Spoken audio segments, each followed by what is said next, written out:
Hello my dear students, welcome to dream classes.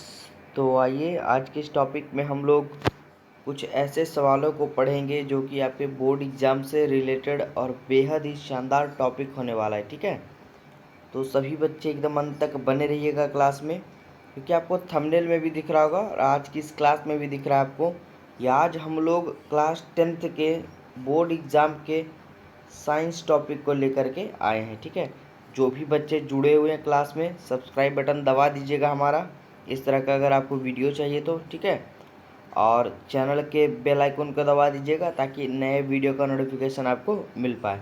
तो आइए आज हम लोग बात करेंगे, देखिए, प्रीवियस ईयर्स के कुछ ऐसे सवालों के बारे में। ठीक है, जो कि बहुत ही कम आपको यूट्यूब पर देखने को मिलेगा।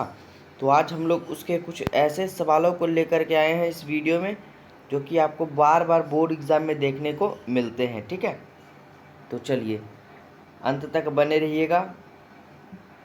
आज का हमने पहला सवाल रखा है, दिख रहा आपको स्क्रीन पे। अब पहला सवाल हमारा है कि प्रकाश का प्रकीर्णन किसे कहते हैं। ठीक है, एकदम सरल ढंग से सरल भाषा में हम लोग इसका आंसर जानेंगे।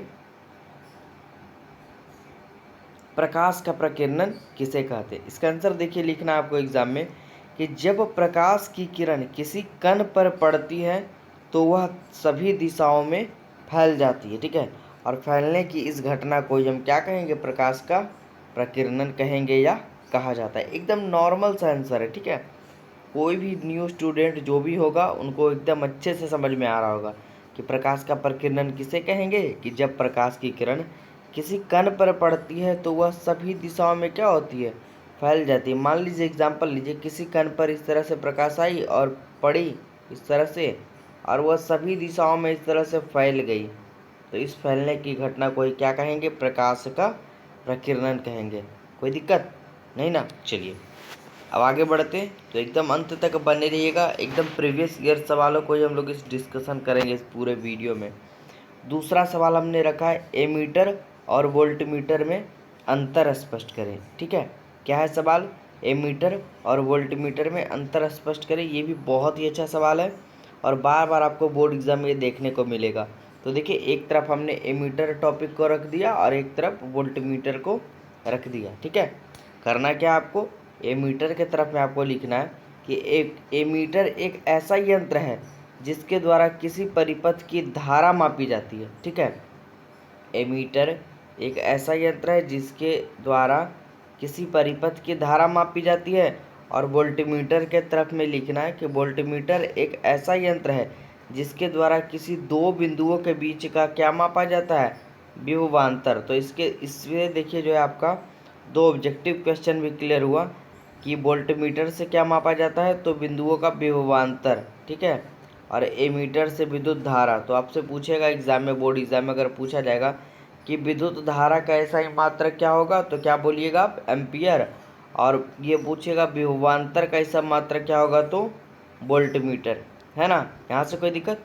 चलिए अब इसके बाद आपको दूसरा टॉपिक अंतर में बोलना है कि एमीटर को विद्युत परिपथ में श्रेणी क्रम में जोड़ा जाता है। ठीक है, एमीटर को किस क्रम में, श्रेणी क्रम में, और वोल्टमीटर को विद्युत परिपथ में समांतर क्रम में जोड़ा जाता है। तो ये दो टॉपिक भी आपका क्लियर हो गया कि एमीटर को विद्युत परिपथ में श्रेणी क्रम में और वोल्टमीटर को समांतर क्रम में जोड़ा जाता है।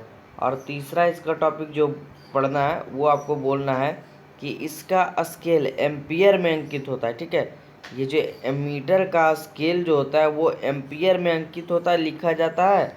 और इसका स्केल यानी कि वोल्टमीटर का स्केल जो है ना, वो ये वोल्टमीटर का स्केल जो है ना वोल्टमीटर में ही अंकित होता है। कोई दिक्कत। चलिए, तो ये था हमारा एमीटर और वोल्टमीटर में अंतर, जो कि बोर्ड एग्जाम से बहुत ही रिलेटेड है और बहुत बार ये बोर्ड एग्जाम में बना है।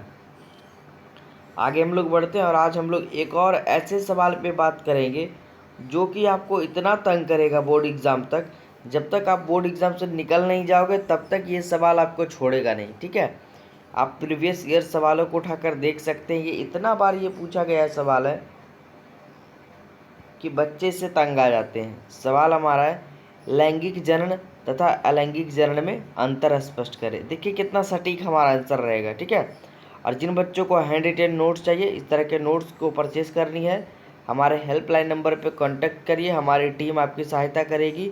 और क्लास 10th के ऑल सब्जेक्ट के नोट्स हम लोग प्रोवाइड करवा रहे हैं हर बार की तरह इस बार भी, तो वो आप परचेस कर सकते हो। ठीक है, चलिए इस सवाल के आंसर को जानते हैं और बहुत ही सटीक ढंग से पढ़ेंगे क्योंकि ये बार बार पूछा जाता सवाल है जी। ठीक है, तो लैंगिक जनन एक तरफ हम रखेंगे, एक तरफ अलैंगिक जनन रखेंगे।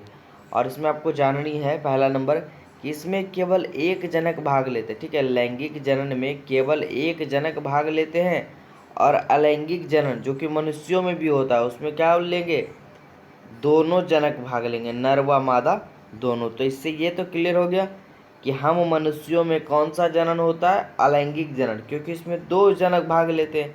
और लैंगिक जनन में केवल क्या होते हैं, केवल एक जनक भाग लेते हैं। तो ये देखिए एक ऑब्जेक्टिव आपका यहाँ पे क्लियर हुआ।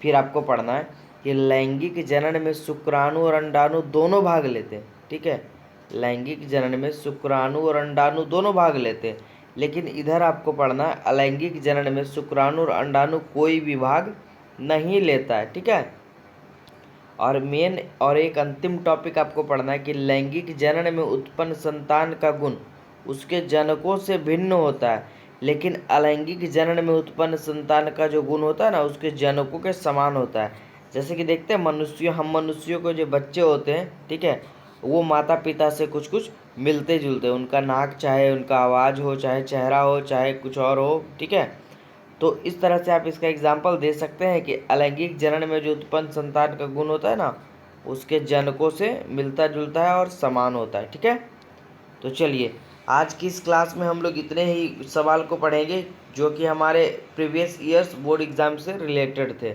और इसी तरह के वीडियोस पाने के लिए हमारे चैनल को अभी सब्सक्राइब कर दीजिए। जो भी स्टूडेंट न्यू है, बगल में एक बेल आइकन होगा उसको प्रेस कर दीजिए ताकि हमारे नए वीडियो का नोटिफिकेशन उनको मिल पाए।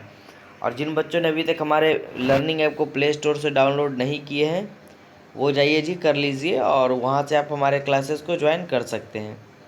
और जिन बच्चों को नोट्स खरीदना है, ठीक है, नोट्स परचेज़ करने हो, हमारे हेल्पलाइन नंबर पे ज़रूर कांटेक्ट करिए। ठीक है, तो ऑल द बेस्ट, तब तक के लिए बने रहिए ड्रीम क्लासेस 9th 10th पे। और भी इसी तरह के वीडियोज़ पाने के लिए हमारे चैनल को सब्सक्राइब कर लीजिए। ठीक है।